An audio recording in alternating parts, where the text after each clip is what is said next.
So today I thought I would show you some of my Bibles that are very special to me. I bought this Bible in around 2008 when I was a young and relatively successful executive, and at the time a professing atheist but certainly seeking. My job took me around the world and I did business in various cities such as Dubai, Istanbul, Rome. I travelled all over the world for work, and I needed a Bible that was portable. I also bought this little Bible because I was ashamed to have it. I could hide it away in my suit jacket and no one that I was working with could see that I was seeking Jesus. It was around 2008 that I started attending my local church, and I came to faith during that period under the sound teaching of Graham Stuart Harrison. He was a prodigy of Dr. Martin Lloyd-Jones, a dear friend, brother and confidant. He's now with the Lord. I miss him every day. After he retired, we had a new pastor come to the church, a dear friend and brother of mine and mentor, Pastor Bernard Lewis, and he encouraged the church to read from the ESV. So I bought this Bible in 2011. It's an ESV version. You can see it's well worn, and I use this Bible daily for my devotions. I took it around with me. You can see that it's a bigger Bible, so I wasn't as ashamed to be a Christian by the time I bought this. But this Bible is very special to me because it was when using this Bible that I was called into ministry, and this Bible was with me right through seminary and into my early years as a pastor. My amazing wife then bought me this Bible. It is an NIV, and as you can see, again, it's well used. This Bible is brilliant for me. I use it every day, and it's my first port of call when I'm studying. It's in the NIV, and it's filled with study notes. We're going through Proverbs now as a group of men on a Thursday night, so you can see some of the notes taken there. But this has been a wonderful tool for me to use, and I've used it every day for about 6-7 years, and I love this Bible. When I finish making my preliminary study notes in this Bible, I transfer the notes that I want to use for my sermon prep into this beautiful Bible.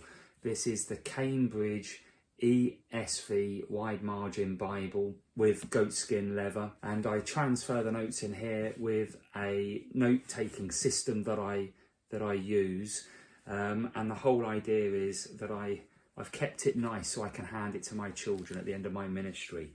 So you can see there some notes on Jonah, and this is the Bible I use for my pastor's notes page. That's well followed on Instagram. You can see my notes there. So I use this Bible for my final sermon notes for my Bible studies that I run, or any teaching sessions that I do, or preaching. My notes are transferred into here, and then my intention is this will be a keepsake for my family when I'm long gone. Sadly though, this Bible is rather large and it's not so practical, so I have this little Bible here, which is the Cambridge Pitt Minion, which is basically a miniature version of the wide margin, and I take this around with me everywhere. Every meeting I have, this is in my hand, so whoever I meet, they know what I'm about. I take this out when I'm doing funerals, hospital visits, when I'm meeting people for a coffee, when I'm in the local schools or care homes, any business meeting that I have, this is by my side. It's a wonderful Bible, and I love it so much, and it's a dear friend to me, this Bible. This Bible is the CSB, the Christian Standard Bible, and it's a cheap fake leather Bible, but it's one that I beat up. It's one that I read around the house. I love the CSB translation. I love the fact that it's a black letter text. So Jesus' words are in black with the rest of the Bible. And the CSB, what they also do is they put the text that's quoted in the Old Testament when it's referenced in the New in bold, and I find that really helpful. I bought this Bible as a response to a conversation that I had with someone that was a professing Christian but were not part of their local church. They said to me, where does it say in the Bible that as a Christian I should go to church? So I bought this Bible to make notes throughout. You can see it's filled with scribbles, and in fact I've discovered that every single page of the Bible commands Christians to go to their local church. Yes, salvation is based on a personal relationship with Jesus Christ. The church cannot save you, only faith in Jesus can.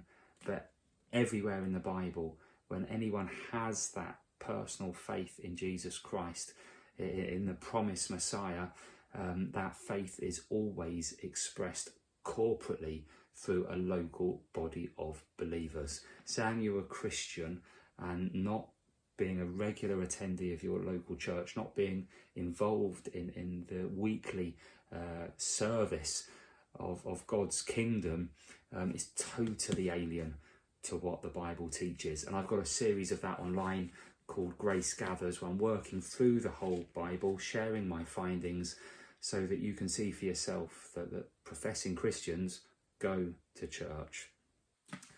So I've been in ministry for 10 years now. I'm in my early 40s, and I'm finding my dear friend, this Cambridge Pet Minion, too small to read. So I have upgraded, and I want to introduce you to my new workhorse Bible, which I have named the Hornblower. And here he is. It is an R.L. Allen goatskin ESV, the beautiful Yap.